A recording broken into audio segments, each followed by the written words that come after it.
What's going on, ladies and gentlemen? It's Alexander here, back with some more Assassin's Creed 4. Oh, actually first, before we go start hacking the computers, let's see what our new things are. Melanie, best wishes to Olivier. Everyone, let's all give Olivier and Absurd Entertainment a big cheer as he heads off to Chicago for the Shadows meeting. We believe in you, Olivier. Oh, where are you? Did they put you in one of those cell things too? Are those even real? I don't even know what to believe. Am I seriously just supposed to sit here working calmly, not knowing what's going on? This is ridiculous. Everyone, I know this is trying time. I just like to reassure you that our work is safe, we are safe, and everything is going to get back to normal soon. P.S. I've got a box of Turkish Delight in my desk if anyone wants some. You're still gone. I just want you to know that someone noticed. I probably won't still be here when you get back. I'm not a climber like you. I'm out of here. I'm quitting. If you need me, I'll be in a shack north of Trimland off the grid with a stack of books on paper and shotgun. Security team subject security ramp down following.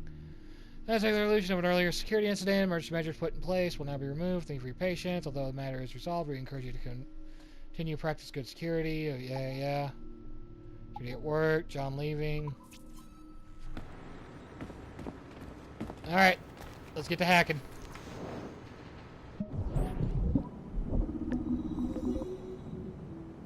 No, right there at the end, and it's super close to us being done.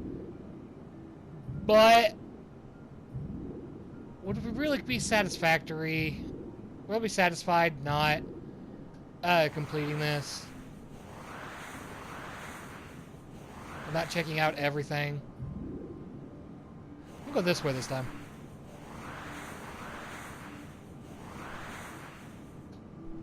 Okay, no.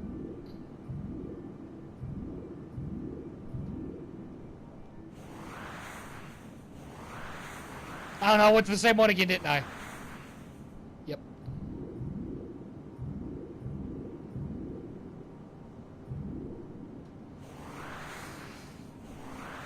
No!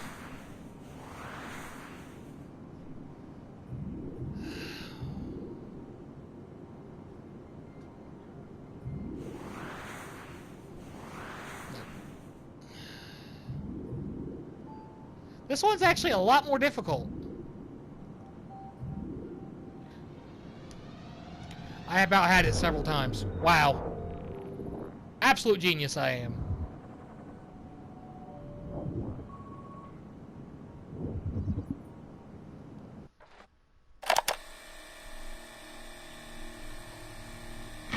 Timestamp August 16th, 2013. The following audio clips were selected from over 160 hours of reel-to-reel tape found in the residence of the late Dr. Warren Vidic following his murder in December 2012. According to labels on the tape's canisters, these recordings were made over a 14-month period between 1980 and 1981 without the consent of their primary subject, Mrs. Eileen Bach, a colleague of Dr. Vidic's and the originator of Abstergo's surrogate initiative. Mrs. Bach is now deceased. It should be stated unequivocally that Dr. Vidic made these recordings illegally and of his own volition using wiretaps and hidden microphones. Abstergo Industries had no knowledge of his actions and disavows any responsibility for them. And we're live. Capacitors at full. Ease the signal in. A little more. You feel anything? Don't be timid. Double it. No, we're taking it easy. 20%. 30. Eileen, go easy. We're 6 past yesterday. And boost the inputs. Too risky. Not if we split the I/O signals. 25%. Ease up. Oh, okay. There. I see something. What is it? Mein Gott.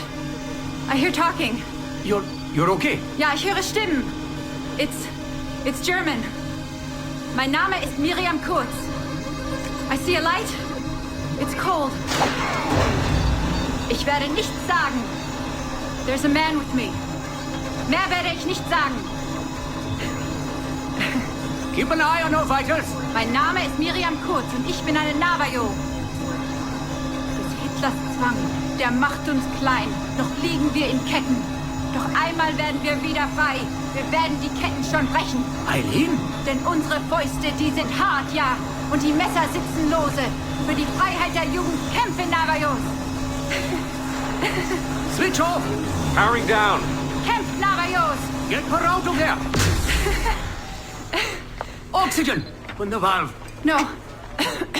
No, Satish, I'm fine, really. Quit the heroics. Just breathe. Better? Yes. Yes, thank you. Did we get something? It'll take a while to parse. What did you see? It wasn't just seeing. It was feeling. Being. I was scared. You were shouting in German. I think I was in Germany. I was in Germany, Satish.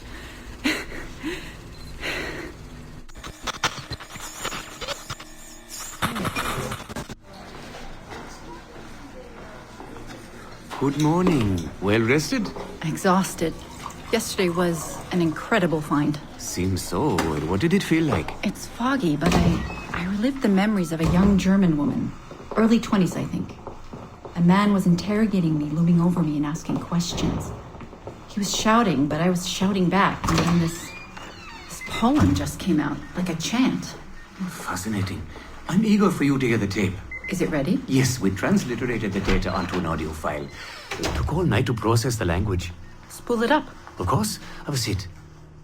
Judging by the subject matter and the setting, I'd say you landed somewhere in Germany in the 1940s, 1 or 2 generations back. During the war, I'd imagine. 1940s Germany? That would be Miriam Kurtz, my ex-husband's mother. So she's not related to you in any way? God, I hope not. I'd hate to find out my ex-husband is also my brother. Well, if it was Miriam Kurtz, then we hit a home run. You tapped into someone else's bloodline entirely. Should we celebrate? We'll listen first. Surrogate Initiative, Test Session 23, July 29th, 1980. Host, Eileen Bach. DNA sample SB1970. It's a little garbled at first. This is you settling into the memory.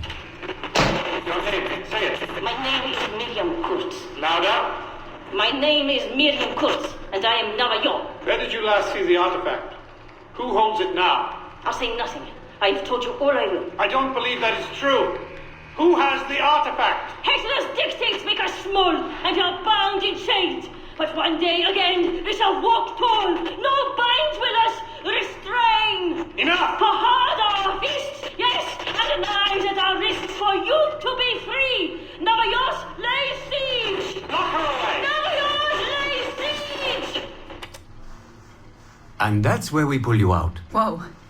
What would it take to get a visual render of all that? Months, unfortunately. It took 13 hours just to process the audio.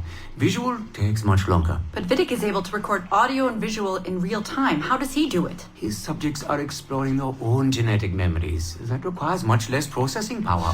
Hold on, sorry. Eileen here. Hello. You have 10 o'clock in Lillian's office. It's 10:13 now. Oh, shit. I'm sorry. Tell her I'll be right there. And tell her we have some good news.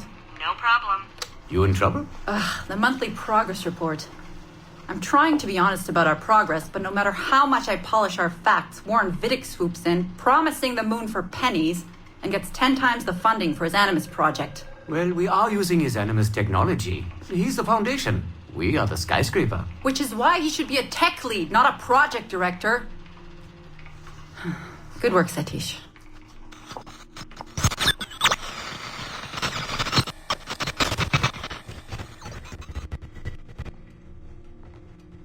It's incredible footage, really.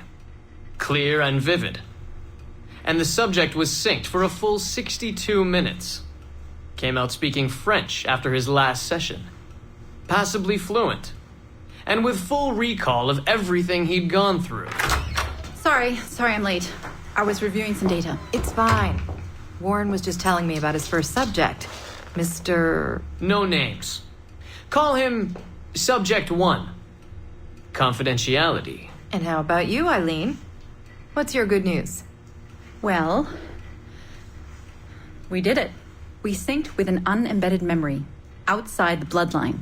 That's a first. Really? Satish was able to process the audio today. A short clip. You can hear it for yourself. Only audio? No real-time memory feeds like Vidic has? Well, that's the difficulty with surrogate genetic memory data.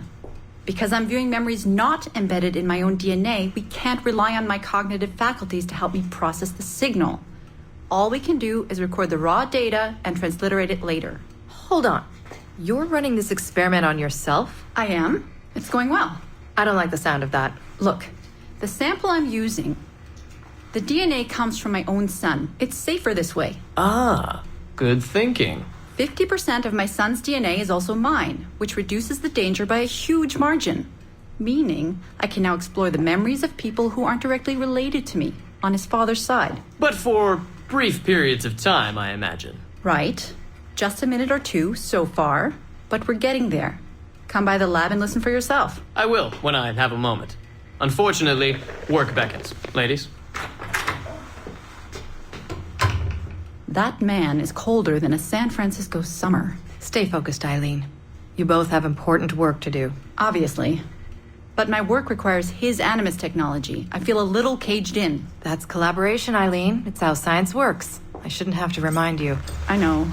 I'm just tired. Stop by and see us today. We have a lot to share. If not today, then this week sometime. Thank you. Alright, that was interesting. Finding out how they all kind of became a thing, how all this kind of came about.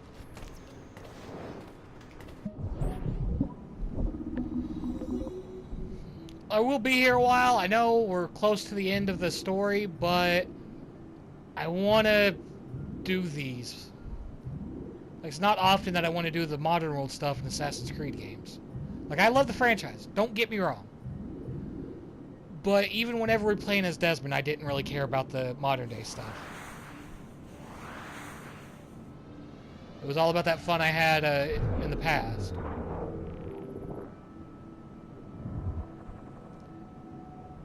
Thinking there wasn't much when we were playing as Desmond.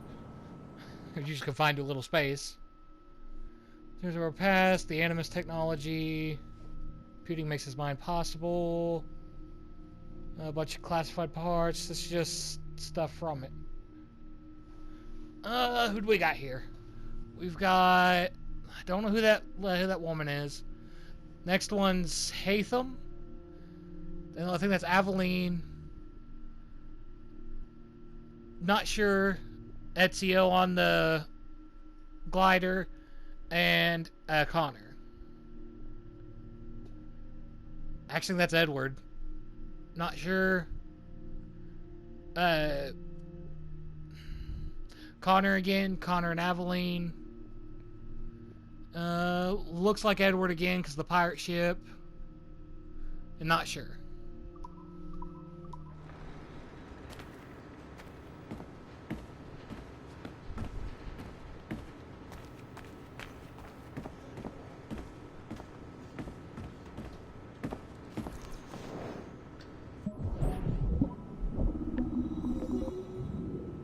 Yeah, we'll try to make this as fast as possible, where we can finish this up. But no promises with how long this is going to take.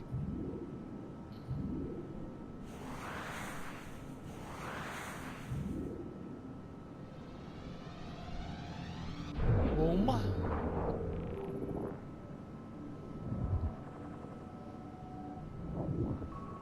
What do we got?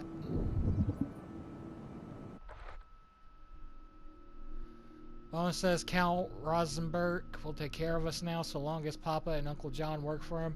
Our home is big, but Trebon is a small town. Mama seems happy. Prague, 1587 1608 CE, Elizabeth Jane Weston.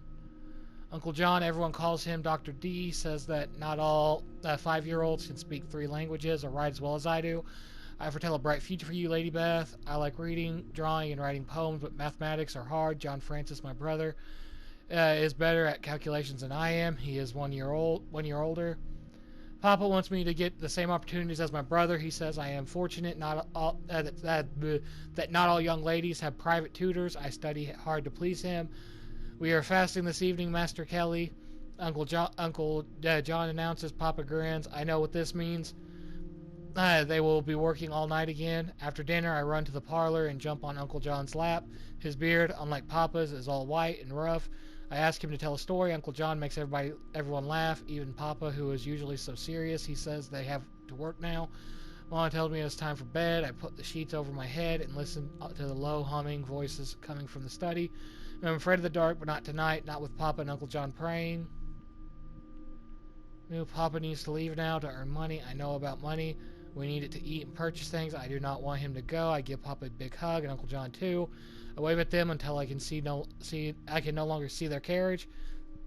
How long will they be gone this time? I asked Mom about Papa's work. She says he gives conferences with Uncle John, providing advice to people who need it. John Francis says Papa communicates with angels.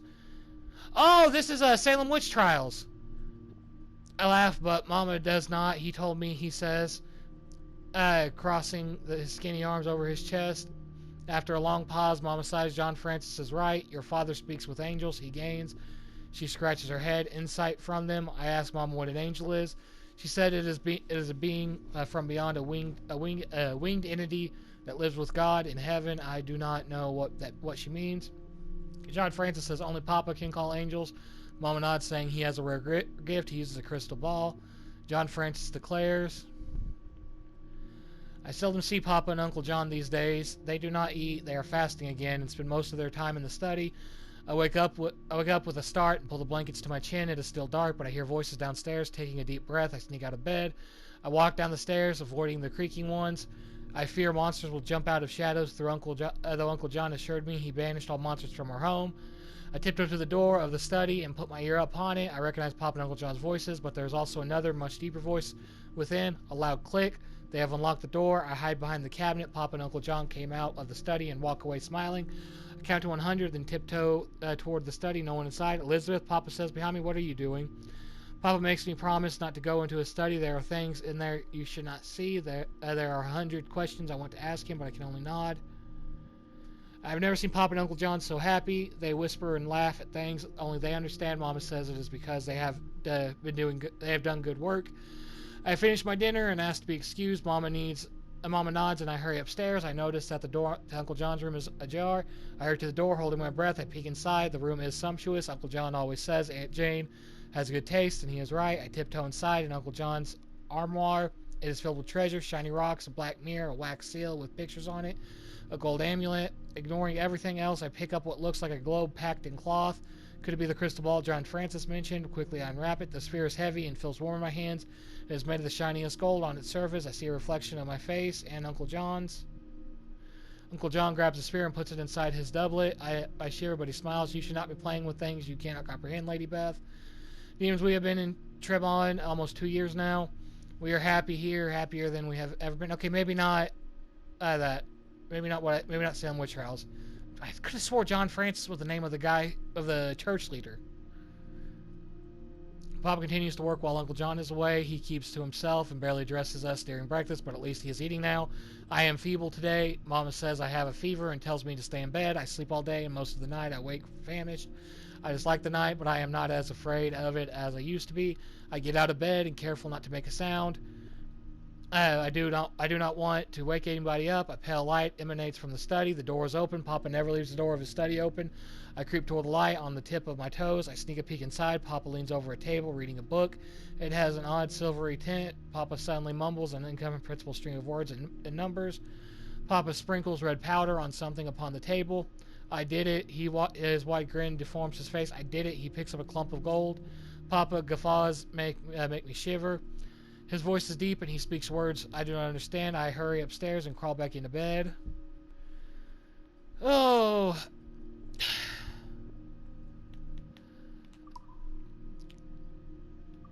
I would finish reading this, but that's going to take like 5 videos at the rate I'm going. If it's wanted to be read, if someone wants it read, then I'll go back. Like I'll go back into it and read it again. Like I'll read the full thing. That is, I haven't finished everything by the point whenever this video goes out.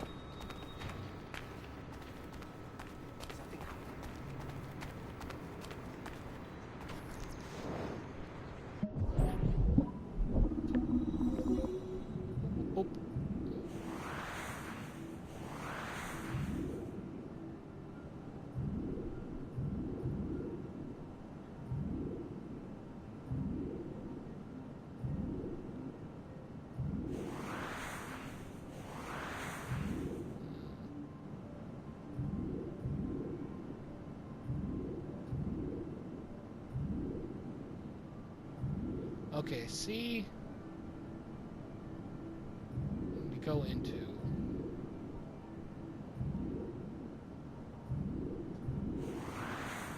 Maybe? Aha! This will be the last one of this video, by the way. If it's a long journal, then I'm not going to read it right now. Okay, another artifact from Subject 0. Surrogate Initiative, Test Session 32, January 11th, 1981. Host Eileen Bach, DNA sample SB1970.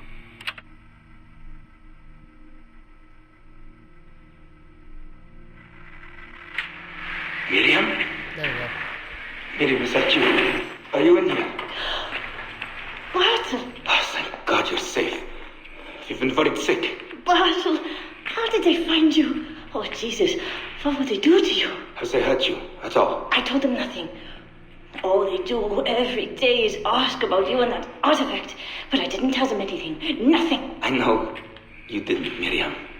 But how are you? You aren't hurt? Not badly, no. I'm fine. Good. We need to get the message out to Oscar. Somehow. We need to tell him where... Very interesting footage, Eileen. This is Germany, you said. World War II? Most of the memories I've been able to access come from a period where Miriam was imprisoned by Nazis in Cologne. Miriam. Is she still alive? No, she was my my ex-husband's mother. She passed away about 5 years ago. Well, she was spirited. An impressive lady. Definitely. And the man, Bartle. He made reference to an artifact. Any idea what that is? My team is looking into that, but it's not our first priority. We still need... It is now. Really? You must have other recordings of this woman. Are there any other mentions of this artifact I should know about? Half a dozen or so, yes. What's this about? You have questions, I understand that. I don't have answers for you. Not right now, but I do have money. And if you get me those recordings and bring me any other artifact references you find, then I will triple your operating budget for as long as I can. Triple my budget? My God, what is this? 9 a.m. Monday morning, my office. We have a lot to discuss. But Lillian, I don't... Have a good weekend, Mrs. Bach. Fantastic work.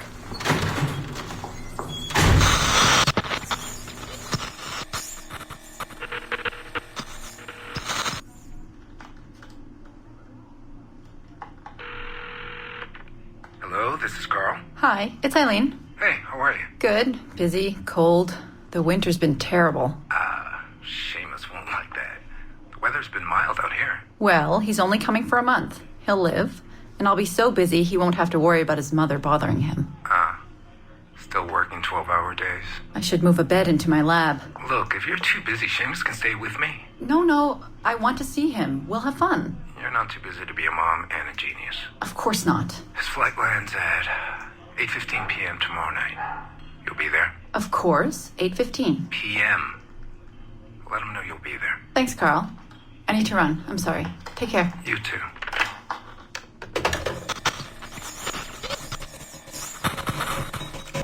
Ah, Eileen.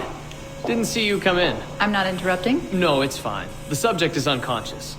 He's traipsing around 18th century New Orleans right now, in the memories of a woman. That must feel odd. How long has he been under? 83 minutes. Whoa. It's average. What can I do for you? I just wanted to thank you for sending Lillian to see me. She came away very impressed. There. You see? All these bureaucrats need is a little glimpse of our secrets every so often. They like to feel like they're still in charge. Lillian is most definitely in charge. She just tripled my budget. Tripled? Christ, Eileen. You must have discovered who killed Kennedy. Well, she heard something on one of my tapes that interested her. Something about an artifact. Very vague, but it was enough. An artifact? What sort of artifact? Jesus, get him out of there! Get him out! Oh my God. It'll kill him! He's not decoupled! He's having a fucking seizure! Power down! Now! Heart rate 170! Power down! Now!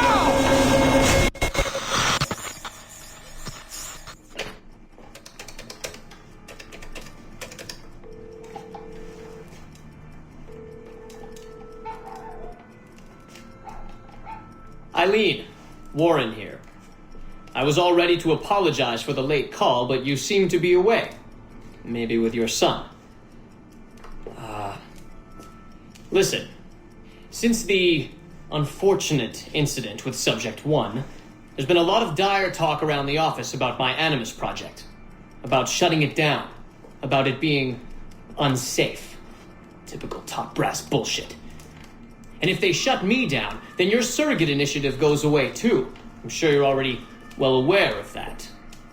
Well, let me be the first to reassure you. This will not happen. I will not let them take this from me. From us. I will not let one death, of an undiagnosed epileptic, I should add. I will not let this destroy the decades of incredible research done by our predecessors. And the 5 years I've spent perfecting the Animus. There's still more work to be done. And countless rewards to be reaped. So I wanted you to be the first to know. I have decided to volunteer myself as my second subject. I am convinced that the Animus is perfectly safe, provided I stay within the boundaries of my own ancestral bloodline. Next week I plan to prove this by staying a full 4 hours in the Animus. I would be grateful if you and your team would monitor my progress.